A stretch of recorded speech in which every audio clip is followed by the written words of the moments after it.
Hello and welcome back to Bookish Theories. In today's video, I would like to talk about the tale of Aladdin, focusing on its origins and on the differences we can find between the versions we've seen on screen and the original tale from which they were adapted from. As many of you probably know, Aladdin is the story of an orphan boy who is able to escape his life of poverty and marry the princess with the help of a friendly genie. The story is set in the realm of Agrabah, a fictional Middle Eastern land full of magic and charm, and the original story can be found in 1001 Nights, the most famous collection of Arabian folk tales that survived until modern times. Up to this point, there really isn't anything out of the ordinary, right? I mean, Aladdin is a tale about a Middle Eastern boy who lives in the Middle East, whose story belongs to Middle Eastern tradition.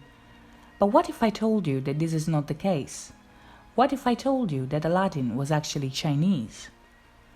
In 1001 Nights, the story that inspired the Disney movies is called Aladdin and His Wonderful Lamp, and contrary to popular belief, it is not set in the Middle East, but in West China, the place of birth of Aladdin. In the story, Aladdin is a boy whose idleness was so great it brought his father to an early grave. In contrast to the Disney version, Aladdin was not an orphan but lived in poverty with his mother, who was desperate and ashamed of his son's indolence. One day, the boy is approached by a man who introduces himself as his uncle. The man, in reality, is an African magician who wants to use the boy in order to get to a treasure hidden in a magical cave. Much like what happens in the Disney adaptations, Aladdin goes with the man and gets trapped in the cave, but in doing so, he gets hold of the magician's ring, which houses a genie that helps him get home safely. While he was trapped in the cave, Aladdin finds an oil lamp and brings it home with him, but when his mother starts to clean it, she accidentally frees another genie that was trapped inside the lamp. Aladdin and his mother gets wealthy thanks to the genie, and everything seems to go well, but one day the boy takes a peek at the princess and falls in love with her immediately. Blinded by love, Aladdin sends his mother to the Sultan and asks for the princess's hand in marriage, but the Sultan, advised by the Grand Vizier, tells her to come back after 3 months in order to challenge her son's love for the princess. The Grand Vizier here is tricking the Sultan because he wants his son to marry the princess, and before the 3 months pass, he succeeds. Aladdin is furious about it, so he devises a plan. On the princess's wedding night, he asks the genie to take the bed from the palace and teleport it in his own house. When the genie obliges, the bridegroom is transported outside in the cold, and Aladdin sleeps in his place, thus terrifying the princess. The next day, the bed and the newlyweds are transported back in the palace, but the two are so scared by what happened that they cannot even recount it. Much to their dismay, the second night the same thing happens, but on the third night, the Grand Vizier's son is so terrified that he decides to annul his marriage. Rejoiced by the news, Aladdin asks the genie to build him a palace, and when the 3 months are finally over, his mother goes back to the Sultan's palace accompanied by a parade of courtesans and slaves carrying precious gifts. This time, the Sultan grants a request, and Aladdin and the princess get married. Aladdin grows into a successful warrior and a wise advisor for the Sultan, but one day the magician, who in the meantime went to Persia, gets the news of Aladdin's success. Jealous of the boy's fortune, the magician tricks the princess and steals the lamp to enact his vengeance. While Aladdin is away, he wishes for the palace and the princess to be moved to West Africa, and the Sultan, blaming Aladdin for the princess's disappearance, puts him to death. Aladdin, however, still has the magician's ring, and with the help of the lesser genie, he is able to go to West Africa and kill his enemy. The palace and the princess get back to China safely, but the magician's brother appears out of nowhere to avenge the sorcerer. This time it is the genie of the lamp who saves the day. While the magician's brother is trying to trick Aladdin by disguising himself as an old woman, the genie sees the ruse and warns his master, thus ending the conflict with an happy ending. As you can see, while the Disney version managed to get the general plot right by developing the Middle Eastern roots of the story into a full narrative, the original tale is far more convoluted and culturally confusing. The Arabian elements of the story, such as the Sultan, the Grand Vizier and the genies, are put in a setting that doesn't really match, and the African antagonist that passes himself as the uncle of the Chinese boy with an Arabian name only adds to the confusion. So, was Aladdin actually Chinese? Well, in theory, yes.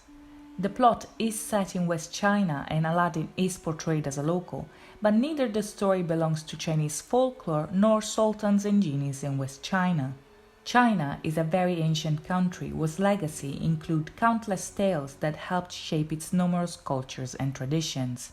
The very same thing can be said for Arabian culture, of course, but the Aladdin story that appears in 1001 Nights doesn't exactly fit into either, and this is because it doesn't actually belong to either of these cultures. To get to the bottom of this mystery, we have to point our attention to a man called Antoine Galland, a French Orientalist born in 1645. Galland was the first translator of 1001 Nights and the man who brought the collection to the attention of the Western public. The Aladdin story that is featured in the collection first appears in his translation of the text, and oddly enough, the same thing can be said for other two very famous tales from the collection, Ali Baba and the 40 Thieves and Sinbad the Sailor. While the story of Sinbad has origins that can be traced back to the Middle East, however, this is not the case for either Aladdin nor Ali Baba. So, where does Aladdin come from? Answering this question is easier said than done, because back in the 17th and 18th century, translators like Galland tended to take quite a few liberties and didn't particularly like to give credit when credit was due. In the case of Aladdin, this brings us to a man named Hannah Diab, who was a Syrian Maronite writer and storyteller who largely contributed to the translation of 1001 Nights and wasn't credited at all by Galland. Until fairly recently, the only mention of Diab could be found in Galland's personal diary, where he said that Diab told him 6 stories from memory that he later added to the collection. But in 1993, researchers finally found Diab's diary, and from that point on, things started to get much clearer. In the diary, Diab says that Aladdin is one of the stories he told Galland, and even more importantly, certain autobiographic details even suggest that he could be the real author of the tale. Now, since Diab's version didn't survive the passage of time, it is impossible to know how and if Galland changed anything from his version. What we do know, however, is that like many intellectuals of his time, Galland was known for translating according to his taste, modifying and adding material when he thought it was appropriate in order to make these stories more suitable to the taste of his intended audience, that is, fellow intellectuals and nobles. It is entirely possible that Galland merely transcribed what Diab told him, but in the light of the information we have about him, it is even more plausible that the clash of cultures and laws that can be found in Aladdin is due to Galland's willingness to give his Western audience a very Oriental tale. This brings us to the concept of Orientalism. Now, Orientalism is a very delicate and complex topic that is extremely difficult to summarize in a YouTube video the length of this one, so if at the end of this you're still interested to know more about it, I will include some sources in the description down below that you can check out in your own time. For those who have no idea what Orientalism is, however, broadly speaking, it can be described as the idea that the perspective Westerners have of Eastern cultures is not purely Eastern, but an interpretation of the West itself, a fantasy that on the long run dramatically affected the conception of the East from the political and sociocultural perspectives. The concept was first theorized in 1978 by Edward Said, the founder of the academic field of postcolonial studies.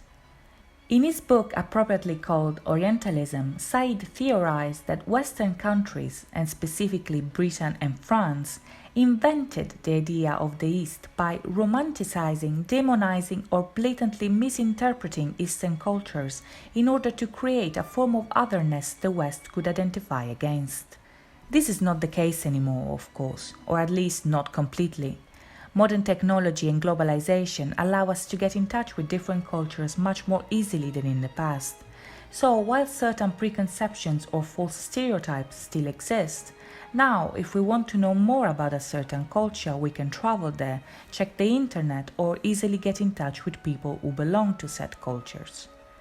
Back in the 17th and 18th century, however, in the eyes of the West, Eastern countries might as well have been on the moon, because only a very selective group of people had the time and means to travel there.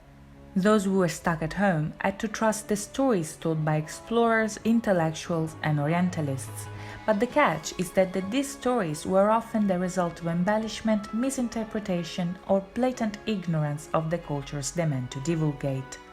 To learn about a culture that is different from yours, an important aspect of the process relies on your immersion in said culture. Embracing the culture you are trying to understand is essential to give it justice, and in history there are people who managed to accomplish that. People like Marco Polo, for instance, who proved that you can appreciate and explore a culture without appropriating it or disrespecting it. People like Antoine Galland, however, saw the East through the eyes of the West, meaning that they were passive observers rather than active participants. While their interest for these cultures was sincere, the way they approached these cultures was biased. To use the words of Edward Said, the East was perceived as something other than West. It was not perceived as a place that existed independently, but as a place that was used to define the identity of the West by contrast. In the case of Aladdin, we see this happening in front of our own eyes. Aladdin is a story about a boy with an Arabian name who is actually from West China, who goes to West Africa and kills an African magician who goes to Persia. These locations and cultures don't have an identity of their own in the story. They are mixed together in a convoluted plot with the sole intention to give the story an Oriental vibe, that is, a vibe that was other than Western. Since there aren't any surviving manuscripts that tell us the original version of the story, we can only speculate about the way it was originally told. Whether Aladdin was really Chinese or not will always be up for debate, but considering the source from which Galland acquired this story and the way he liked to embellish and modify his translation to please his Western audience, it would not be unrealistic to say that the Disney versions are closer to Middle Eastern tradition than the original itself. So that's it for me today. I hope you guys enjoyed this video, and if you did or have any requests for future videos, please let me know in the comments down below. As I mentioned earlier, if you want to know more about the topics I talked about in this video, in the description down below I included a list of books that can help you satisfy your curiosity. If you have time, please think about liking and subscribing. I'll see you next time. Bye bye!